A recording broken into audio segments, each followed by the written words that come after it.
The distress beacon cut through the void like a scream in the dark. Captain Jack Morrison sat in his chair aboard the Aurora's light, watching the signal pulse on his screen. His merchant vessel had been hauling construction supplies to the colony on Vega 7 when the automated alert system picked up the emergency transmission. "How far out are we, Danny?" Jack asked his navigator. Danny West checked his console, fingers moving quickly across the holographic display. "About 40 minutes at current speed. Signals coming from a Velthian transport ship, the Gentle Prophet, according to the registry." Lisa Garrett, the ship's security officer, leaned against the doorway to the bridge. She had joined the crew 3 months ago, right after humanity had been accepted into the Galactic Trade Union. "That's the 7th distress call in 3 weeks," she said quietly. "All in this sector." Jack nodded slowly. He had noticed the pattern, too. "Galactic Council says it's just pirates. Frontier space problems." "The Council says a lot of things," Lisa replied. Her voice carried an edge that Jack had learned to recognize. She didn't trust easy answers. "Change course, Danny. We're not leaving anyone out here." Jack pressed the comm button. "Kate, I need engines ready for anything. We might be walking into trouble." From engineering, Kate Sullivan's voice crackled back. "When are we not in trouble?" "I'll keep the reactors hot." The Aurora's light turned smoothly, her engines pushing her through the black toward the distress signal. Jack had captained merchant vessels for 12 years on Earth before humanity made first contact. The galaxy was bigger than he had ever imagined, filled with hundreds of species, thousands of worlds, and trade routes that stretched across distances his mind still struggled to comprehend. But some things he was learning stayed the same no matter where you went. There were always predators, and there were always those who took from others. "Coming up on the coordinates," Danny announced. "Cutting speed." The Gentle Prophet appeared on their view screens, and Jack felt his stomach tighten. The Velthian ship was drifting, her hull scarred with weapon burns. Her cargo bay doors hung open like a broken jaw. Emergency lights flickered weakly across her surface. "Life signs?"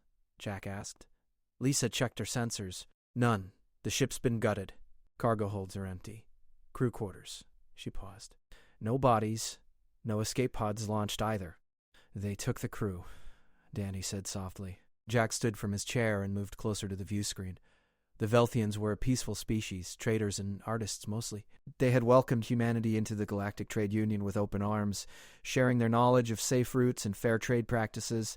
The thought of their crew taken, probably sold into slavery or worse, made anger burn in his chest. "I'm going over there," Jack said. "Lisa, you're with me. Danny, keep the engines ready. If anything shows up on sensors, you get us out of here." "Captain, the Council regulations say we should just report this and move on," Danny pointed out. "We're merchants, not rescue workers." "I know what the regulations say." Jack grabbed his environment suit from the locker. "But I also know what's right." 20 minutes later, Jack and Lisa floated through the destroyed interior of the Velthian ship. Their magnetic boots clicked against the metal floor as they moved through corridors lit only by their helmet lights. The ship told a story in its destruction. Cargo containers had been ripped open and emptied. Personal quarters had been ransacked. In the galley, food still floated in the zero gravity, frozen in the cold. "Professional work," Lisa observed, examining a door that had been cut through with precision. They knew exactly what they were doing. In and out fast. Jack found the captain's quarters. The door had been forced open. Inside, a small crystal sculpture floated near the ceiling, somehow untouched in the chaos. It was a Velthian family marker, meant to bring luck on long voyages. He caught it gently and tucked it into his suit pocket. "Captain, you need to see this," Lisa called from the bridge. Jack made his way forward. Lisa had accessed the ship's computer system, pulling up the last few hours of sensor logs. The screen showed 3 ships approaching the Velthian transport. They had come from different directions, coordinating their attack with military precision. "They boxed them in," Lisa said. "No warning. No demands. Just hit them from 3 sides at once." She pulled up another file. "And look at this." The attacking ships transmitted scanning beams before they fired. They were analyzing the Gentle Prophet's systems. "Pirates don't scan," Jack said slowly. "They just take." "Exactly." Lisa brought up more data. "I've been tracking the other 6 incidents. Same pattern every time. 3 ships. Coordinated attack. Scanning beams before weapons fire. They're not just raiding, Captain. They're studying." Jack felt cold that had nothing to do with the temperature in his suit. "Studying what?" "Response times. Defensive capabilities. Communication protocols." Lisa turned to face him. "They're testing us testing how the new species in the galaxy responds to attacks. Testing humans, specifically? 4 of the 7 attack ships had human trade agreements. 2 had human crew members aboard. Lisa's voice was grim. Someone wants to know what happens when you hit humanity's friends. Jack looked at the ruined bridge around them. The Velthians had followed every rule, filed every proper form, stayed on approved trade routes. They had done everything the Galactic Council said would keep them safe, and they had been taken anyway. "Let's get back to the ship," he said quietly. "I need to make some calls." As they returned to the Aurora's light, Jack's mind was already working through possibilities. The galaxy operated on different rules than Earth. Hundreds of species, each with their own customs and laws, all bound together by the Galactic Council's regulations. Those regulations emphasized trade, diplomacy, and accepted losses as part of doing business in space. But Jack had grown up different. Humanity had clawed its way up from being prey to being the hunters. Every human carried that inheritance in their bones. The galaxy was about to learn what that meant. The Galactic Council's response came 3 days later. Jack stood in the communication room aboard the Aurora's light, watching the holographic image of Council Representative Theron flicker before him. The reptilian diplomat's scales shifted through colors that Jack had learned meant bureaucratic disinterest. "Captain Morrison, we have reviewed your report on the Velthian incident," Theron said, his voice carrying the mechanical translation overlay. "While unfortunate, such losses are within acceptable parameters for frontier trade routes. We recommend filing an insurance claim." Jack kept his voice level. "Representative, this isn't about insurance. 7 ships in 3 weeks. Crews taken, not killed. This is organized crime, possibly slavery. The frontier has always carried risks. Perhaps humanity needs more time to understand galactic commerce realities." Theron's image began to fade. "The Council considers this matter closed." The transmission ended. Jack stood alone in the quiet room, his hands clenched at his sides. Lisa appeared in the doorway. "They're not going to help, are they?" she asked. "No." Jack turned to face her. "They're not. So what do we do?" Jack was quiet for a long moment. Then he smiled, and Lisa recognized the expression. It was the same look her father used to get before hunting season back on Earth. "We do what humans have always done when the authorities won't act. We handle it ourselves." 2 hours later, the crew of the Aurora's Light gathered in the common room. Jack had called everyone together, even Kate, who hated leaving her engines. Danny sat at the table, his young face worried. Kate leaned against the wall, arms crossed. Lisa stood beside Jack. "I'm volunteering the ship for the next scheduled cargo run through the danger zone," Jack announced. "The route to Kester Station. Every ship that's been hit was carrying valuable cargo on a predictable schedule. We're going to be the next target." "You want to use us as bait?" Danny said slowly. "I want to catch whoever's doing this," Jack corrected. "We modify our ship to look vulnerable. We follow the route. We wait for them to come to us." Kate pushed off from the wall. "Captain, we're a merchant vessel. We've got basic defensive systems, nothing more. If 3 attack ships come at us like they did the Velthians, we're dead." "Not if we're ready for them," Lisa said. She activated a holographic display showing the attack patterns from all 7 incidents. They hit from 3 directions, always the same formation. They scan first, then disable engines, then board. "They're following a script, and scripts can be countered," Jack added. "We know what they're going to do. They don't know we know." Danny studied the display. "We'd need to modify our systems, make our engines look more damaged than they are, set up false readings on our cargo manifests." "Can you do it?" Jack asked. The navigator nodded slowly. "Yeah, I could make us look like easy prey." "Kate, what about weapons? Can we upgrade without it showing on scans?" Kate thought for a moment. "Mining charges. We were supposed to deliver a shipment to Vega 7 anyway. If I modify the deployment system, we could launch them like missiles.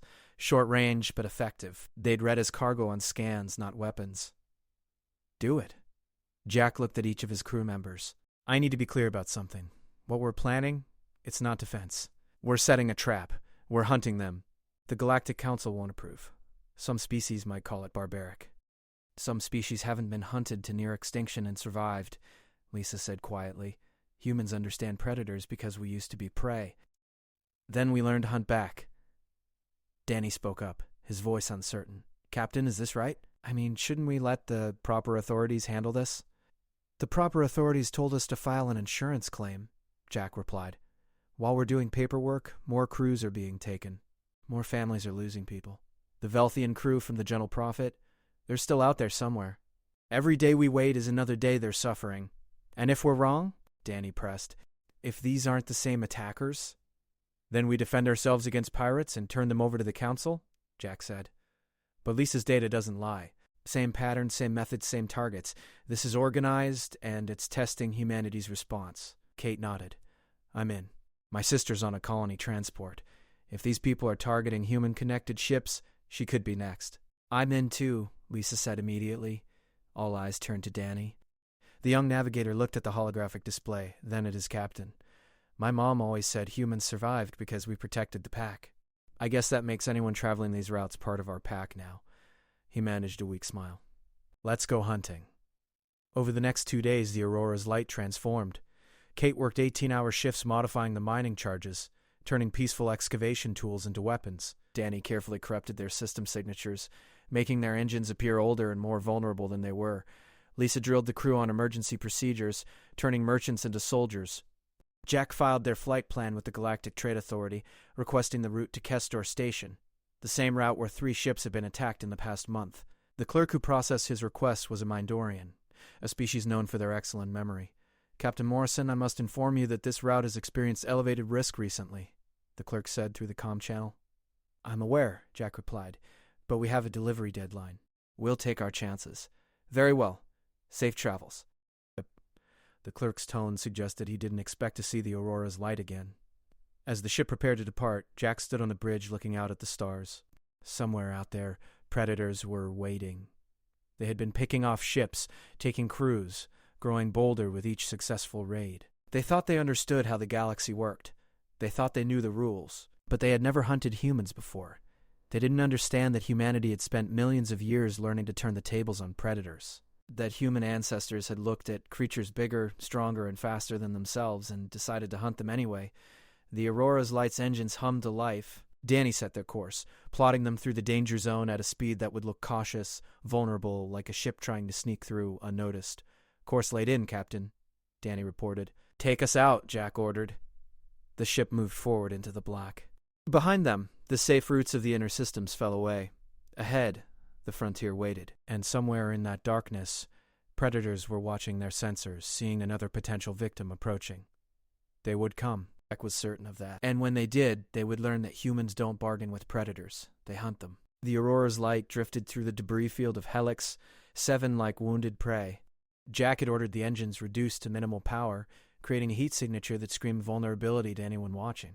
The abandoned mining station floated nearby, its skeletal structure casting long shadows across their hull. 3 contacts on sensors, Lisa announced from her station. Her voice was calm, but Jack could hear the tension underneath. Matching the configuration from previous attacks, they're moving to intercept from different vectors. Jack watched the tactical display. 3 ships, approaching in the exact formation Lisa had predicted. Triangle pattern, boxing them in, cutting off escape routes. Whoever commanded those vessels had done this many times before. Danny, give me a status report that sounds scared, Jack said quietly. Danny keyed the comm channel, letting his voice shake. Unknown vessels, this is the Aurora's light. We're experiencing engine troubles. Please maintain distance while we complete repairs. No response came from the approaching ships. They continued their steady advance, moving with the confidence of predators who had never met real resistance. 2 minutes to weapons range, Lisa reported. They're powering up scanning beams. Kate, how are our mining charges looking? Jack asked. From engineering, Kate's voice came through crisp and ready. Charges are loaded and masked as cargo containers. They'll read as construction supplies until we activate them. I've got 40 charges distributed around the hull. Crew, battle stations. Jack kept his voice level.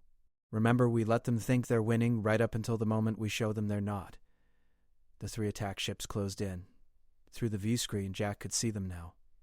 Sleek vessels, built for speed and violence. Their hulls were marked with symbols he didn't recognize, probably some criminal organization that thought itself untouchable in frontier space.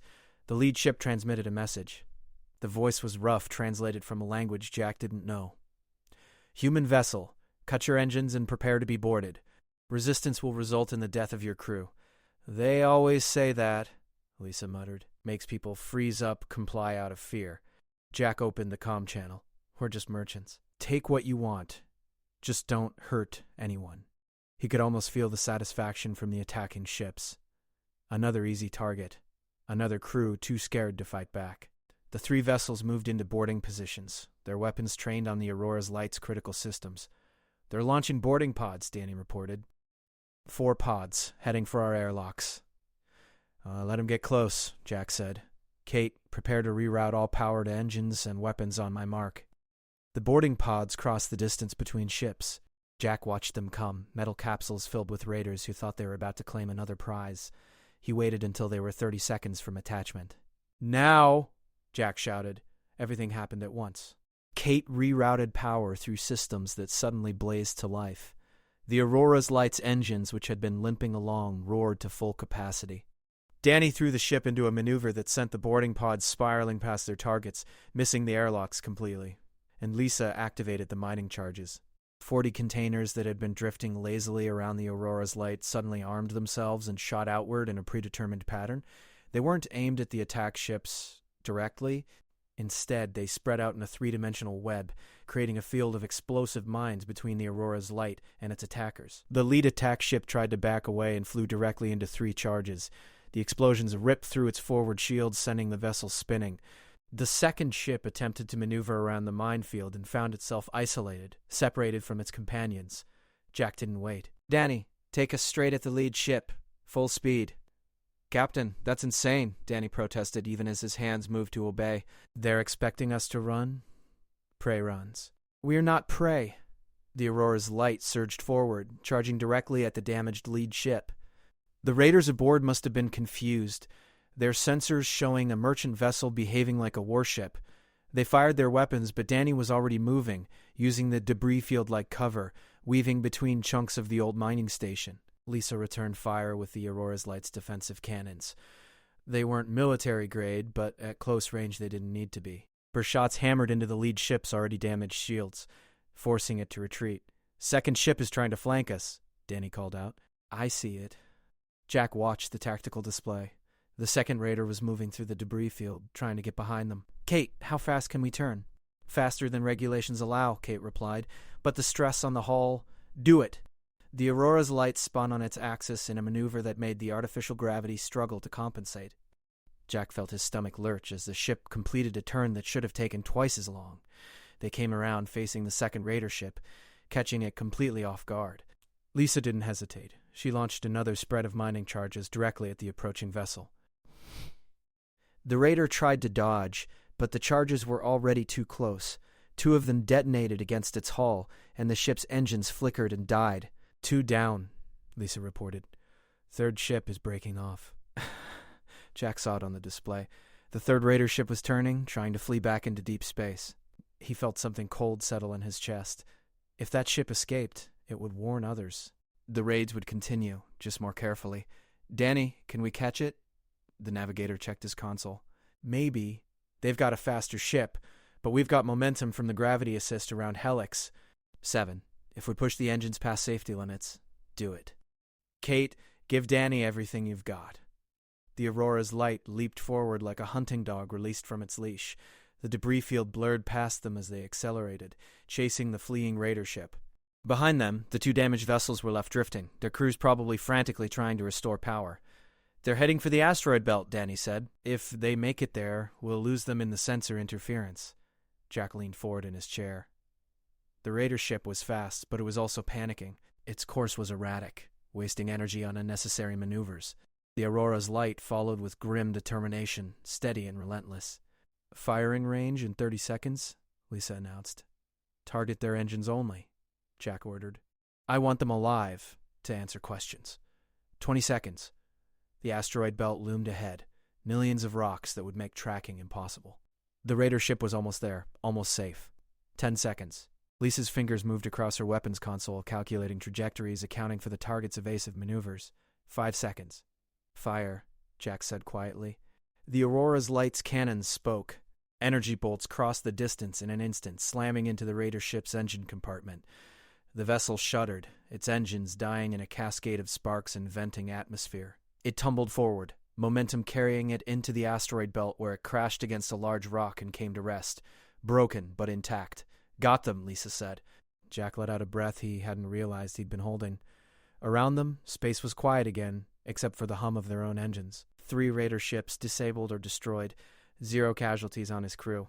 Danny, take us back to the other 2 ships. Lisa, prepare boarding teams. We're going to find out exactly who they are and where they've been taking their victims. Jack stood from his chair. And then we're going to go get those people back. Kate's voice came through the comm, tired but satisfied. Captain, remind me never to doubt your crazy plans again. Jack smiled grimly. The hunt had only just begun. The prison hold of the largest Raider ship smelled like fear and old metal. Jack walked through the corridor with Lisa at his side, both wearing combat gear and carrying weapons.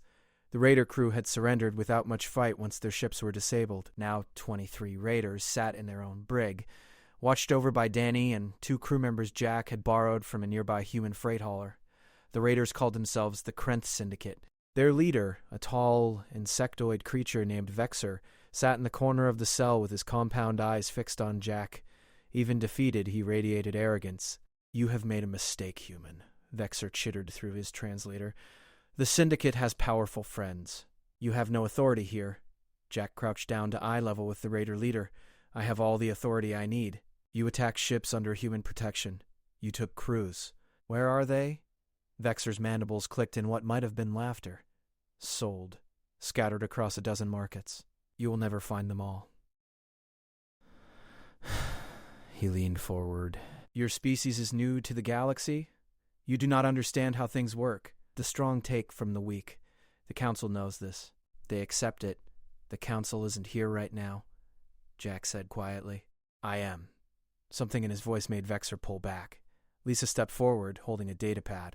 "We pulled your ship's logs. You've been operating for 3 years. 47 successful raids. Over 600 beings taken and sold into slavery."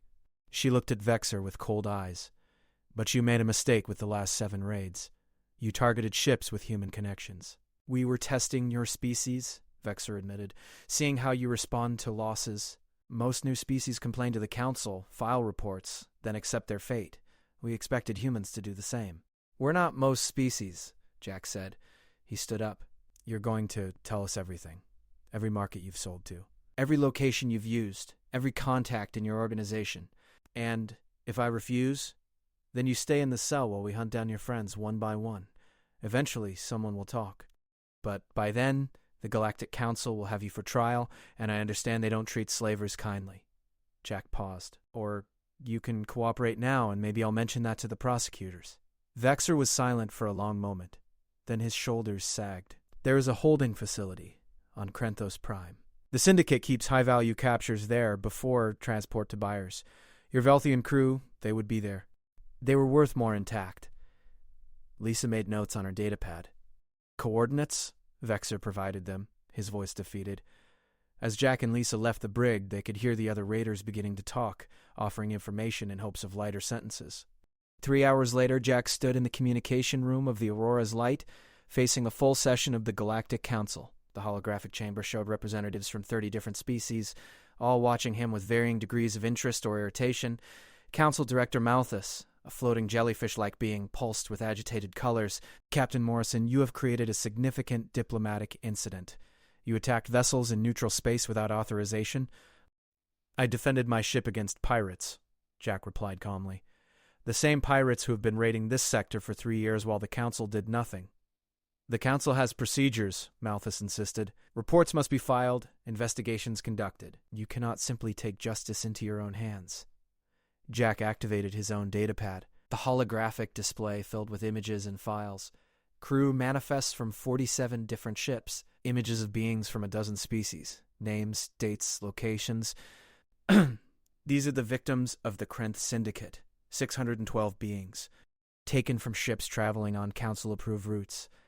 I found this information in 3 hours." "How long has the Council known about this?" The chamber fell silent. Several representatives shifted uncomfortably. "We have limited resources," Malthus said weakly. "Frontier space is vast. Some losses are inevitable."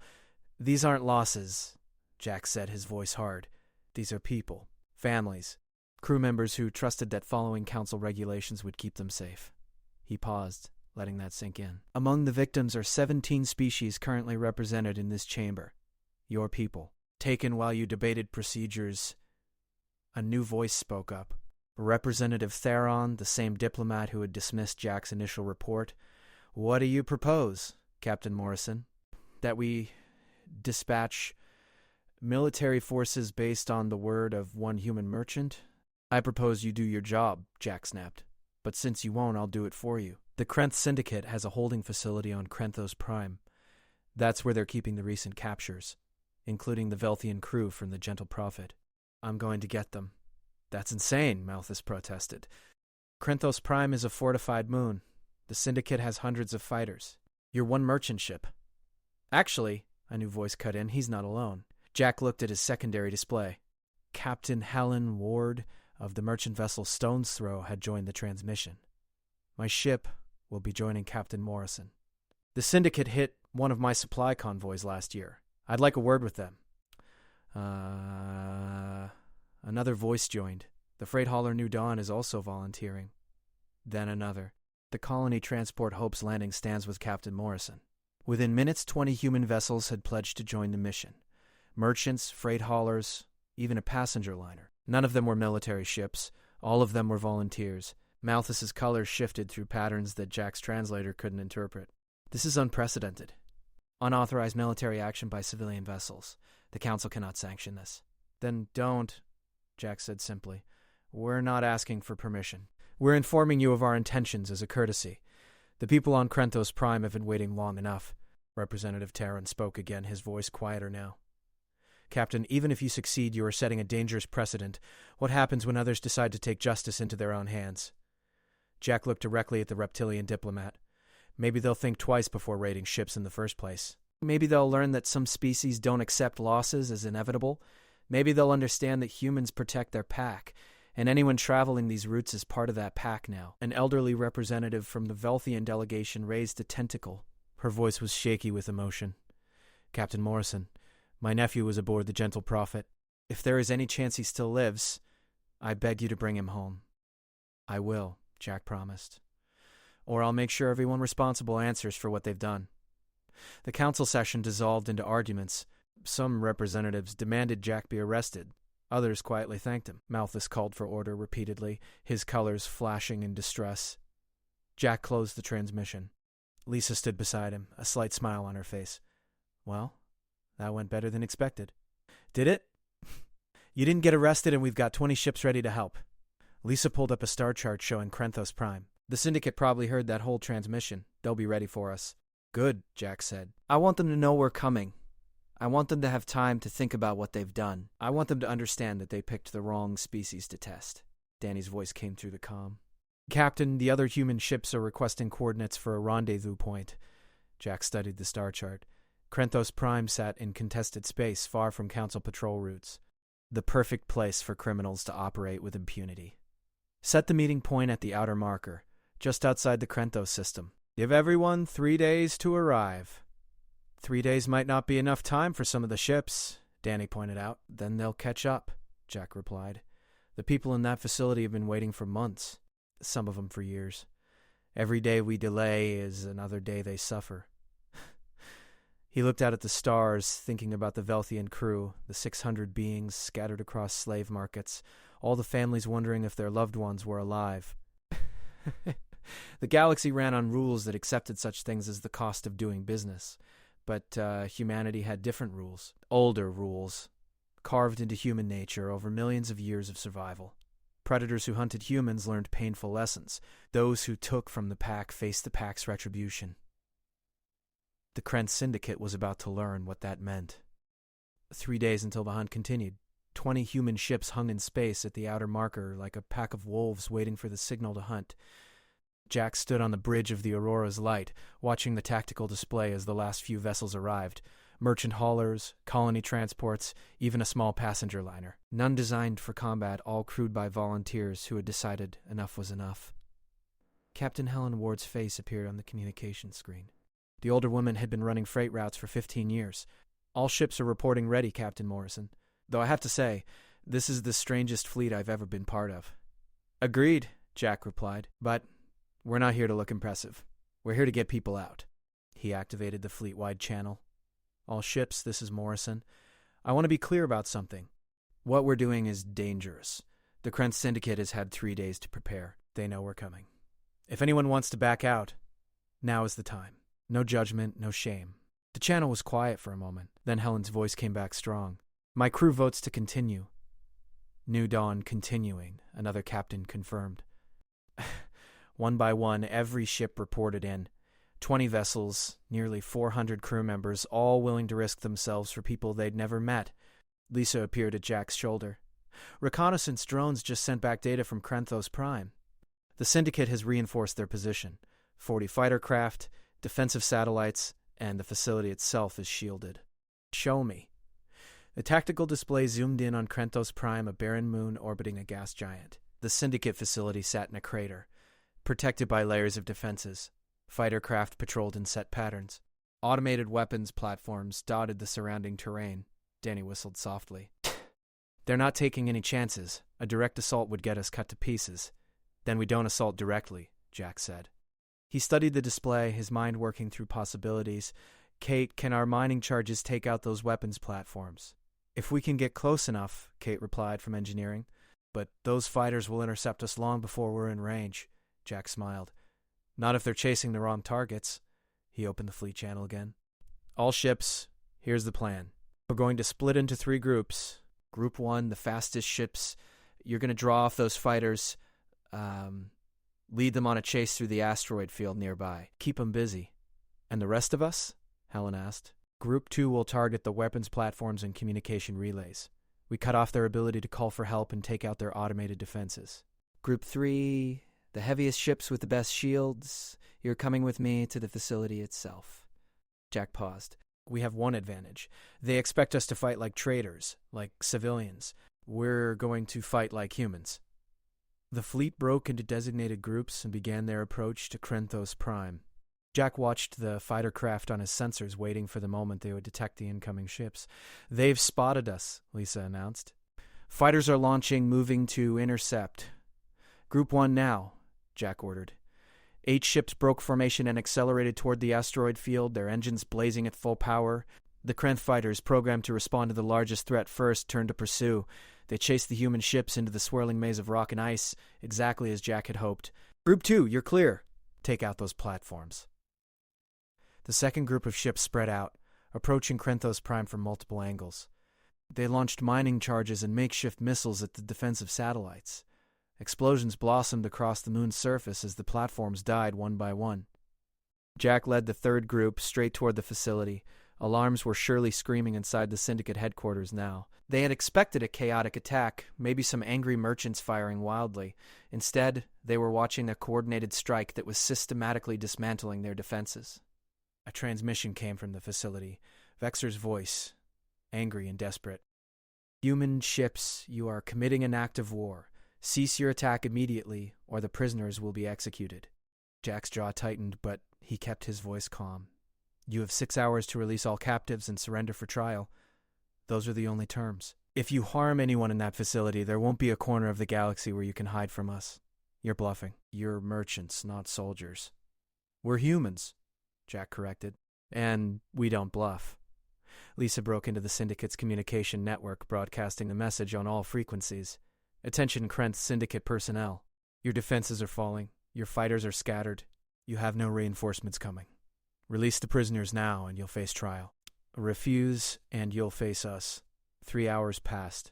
Group 1 kept the fighters chasing them through the asteroids, using the terrain to their advantage, leading the Krent craft into dead ends and ambushes.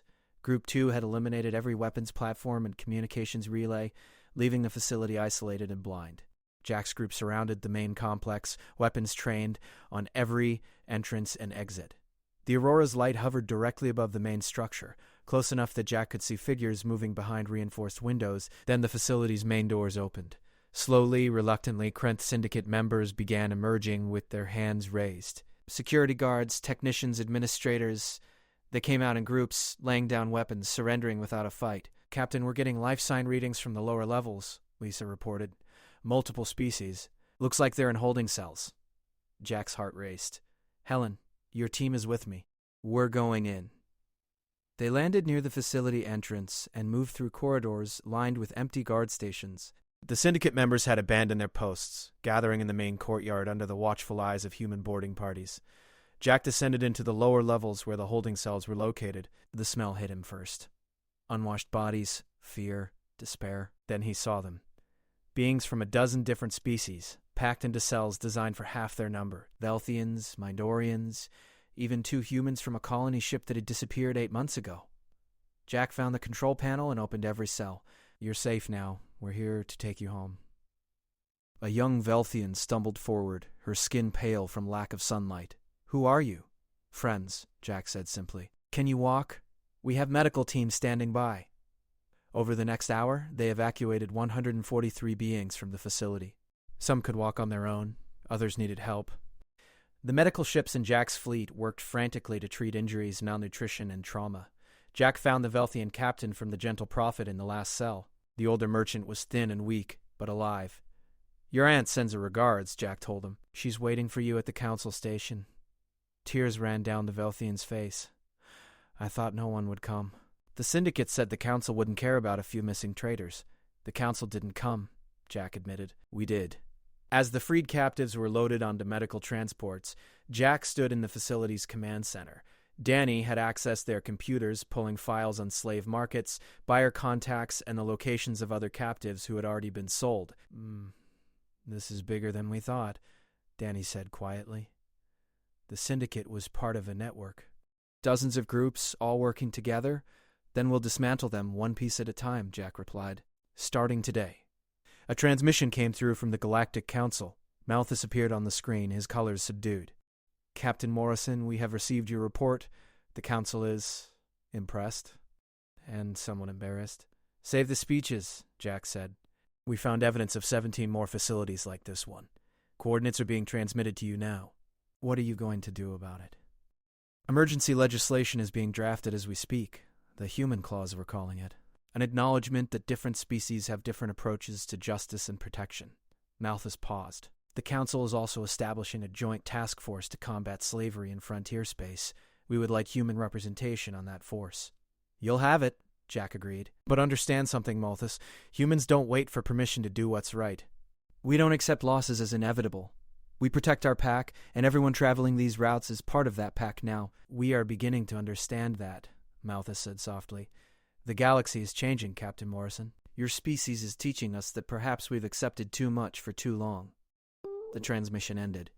Jack looked out at his fleet, at the freed captives being cared for by human crews, at the surrendered syndicate members waiting for council justice. Word of what happened here would spread through the criminal networks.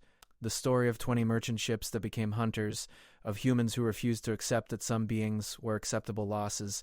Helen's face appeared on the screen. "What now, Captain?" Jack thought about the files Danny had found, about the other victims still waiting for rescue, about the predators who thought frontier space made them untouchable. "Now we go home, rest, and prepare." This was just the beginning. The beginning of what? Jack smiled. "Of teaching the galaxy that humans don't bargain with predators. We hunt them. And the hunt has only just begun."